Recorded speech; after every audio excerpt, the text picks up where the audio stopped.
வெண்ணிலவை தட்டி தட்டி செய்து வைத்த சிற்பம் ஒன்று கண்டேன். அதன் விழிகளில் வழிவது அமுதல்ல விஷம் என்று கண்டேன். அதன் நிழலையும் தொடுவது பழி என்று விலகிவிட்டேன்.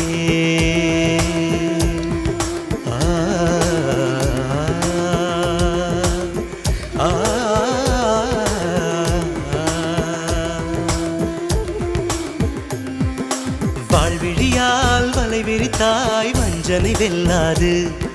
வலைகளிலே மீன் சிக்கலாம், தண்ணீர் என்றும் சிக்காது. வா என்றால் நான் வருவதில்லை, போ என்றால் நான் மறைவதில்லை. இது நீ நான் என்ற போட்டி அல்ல. நீ யானை இட்டு சூடி கொள்ள ஆண்கள் யாரும் பூக்கள் அல்ல.